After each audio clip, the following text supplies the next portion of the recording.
নমস্কার বন্ধুরা, আপনারা যারা নিজেদের স্বপ্নের বাড়ি তৈরি করছেন তাদের সবার মনেই একটা সাধারণ প্রশ্ন থাকে, কিভাবে বাড়ির ছাদকে সবচেয়ে স্ট্রং বানানো যায়। কারণ একটা বাড়ির স্থায়িত্ব নির্ভর করে তার তিনটি প্রধান অংশের উপর, কলাম, বিম আর ছাদ। আর এর মধ্যে ছাদ হলো সবচেয়ে বেশি চ্যালেঞ্জিং অংশ। বৃষ্টি, তীব্র রোদ আর তাপমাত্রার পরিবর্তনের মতো সব ধরনের প্রাকৃতিক প্রতিকূলতার সঙ্গে লড়াই করতে হয় ছাদকে। তাই ছাদ যদি ঠিকমতো তৈরি না হয় তাহলে কিছু বছর পরেই ফাটল, লিকেজ ও ড্যাম্পের মতো সমস্যা শুরু হয়ে যায়। আজকের এই ভিডিওতে আমরা জানবো কেন ছাদের স্থায়িত্ব এত গুরুত্বপূর্ণ এবং কিভাবে সঠিক নির্মাণ পদ্ধতি ও সঠিক সিমেন্ট ব্যবহার করে একটি দীর্ঘস্থায়ী ছাদ তৈরি করা যায়।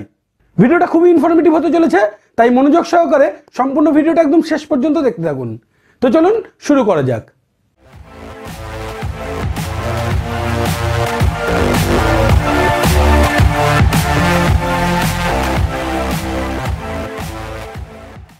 প্রথমেই আমরা জানবো বাড়ির ছাদে কি কি সমস্যা হয়। আমরা প্রায়ই দেখি নতুন বাড়িগুলোতেও কিছু সাধারণ সমস্যা দেখা যায়। এর মধ্যে সবচেয়ে বড় সমস্যা হলো ছাদে ফাটল ধরা। এই ফাটল সাধারণত দু ধরনের হতে পারে, একটি হলো শ্রিঙ্কেজ ক্র্যাক আর একটি হলো স্ট্রাকচারাল ক্র্যাক। যখন কনক্রিটের কিওরিং ঠিকমতো হয় না তখন কনক্রিট দ্রুত শুকিয়ে যায় এবং এতে ছোট ছোট ফাটল দেখা যায়, এগুলোকেই শ্রিঙ্কেজ ক্র্যাক বলে। আর স্ট্রাকচারাল ক্র্যাকগুলো হয় যখন ছাদের ভার বহন করার ক্ষমতা কম থাকে, অর্থাৎ ডিজাইন বা কনস্ট্রাকশনের ত্রুটি থাকলে এমনটা হতে পারে। এছাড়াও বর্ষার সময় ছাদে জল জমে বা ফাটলের মধ্যে দিয়ে জল বাড়ির ভেতরে ঢুকতে শুরু করে, আর একবার জল ভিতরে ঢুকলে সেটা ছাদের ভেতরে থাকা স্টিল রডগুলোতে জং ধরায়।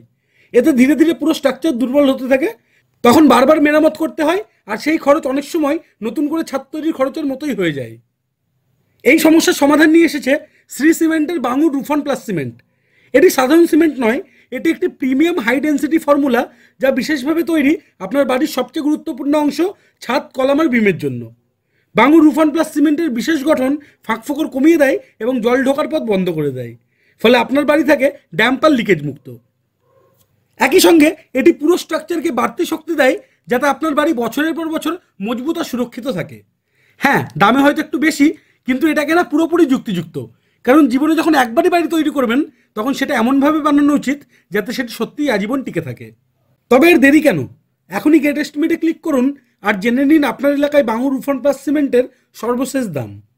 আপনাদের সুবিধার্থে লিঙ্কটা দেওয়া আছে ভিডিও ডেসক্রিপশনে এবং পিন্ড কমেন্টেও লিঙ্কটি সহজেই পেয়ে যাবেন।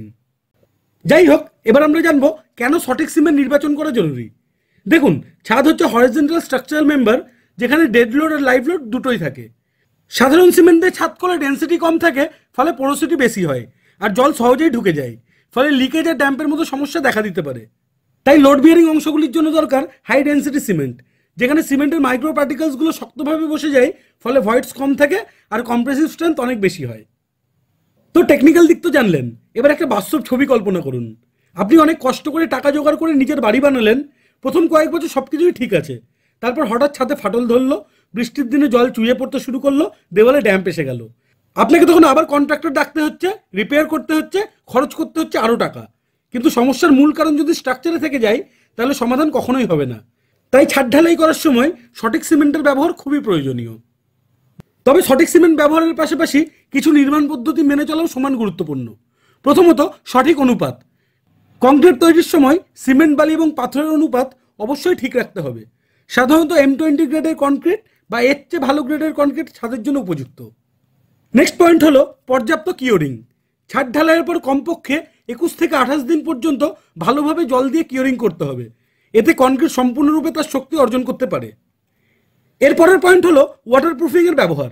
ঢালাইয়ের পর একটি ভালো মানের ওয়াটারপ্রুফিং কেমিক্যাল ব্যবহার করলে ছাদের জল রোধ করার ক্ষমতা আরও বাড়ানো যায়। নেক্সট হলো কম্প্যাকশন।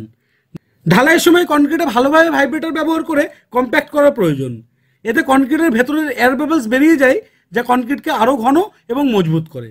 আর সর্বশেষ টিপসটি হলো সঠিক ঢালাইয়ের সময়। অতিরিক্ত গরম বা বৃষ্টিপাতের সময় ছাদ ঢালাই না করাই ভালো। তাপমাত্রা খুব বেশি হলে জল দ্রুত বাষ্পীভূত হয়, যা কিওরিংয়ে বাধা দেয় এবং ফাটল সৃষ্টি করতে পারে। তাহলে বন্ধুরা, নিশ্চয়ই বুঝলেন সঠিক কনস্ট্রাকশন মেটেরিয়াল আর সঠিক কনস্ট্রাকশন প্র্যাকটিস মিলেই বাড়িকে টেকসই আর মজবুত করে তোলে। বাড়ি তো জীবনে একবারই তৈরি হয়, তাই ডিজাইন, পেন্ট বা ডেকোরেশন এসবের আগে আসল গুরুত্ব দেওয়া উচিত স্ট্রাকচারের শক্তিকে। ছাদ, কলাম আর বিমের মতো ক্রিটিক্যাল অংশে যদি শুরু থেকেই সঠিক মেটেরিয়াল ব্যবহার করেন তবে আপনার বাড়িও হবে টেকসই আর লিকেজ ও ড্যাম্প থেকে মুক্ত, যা আপনার পরিবারের জন্য হয়ে উঠবে নিরাপদ আশ্রয়।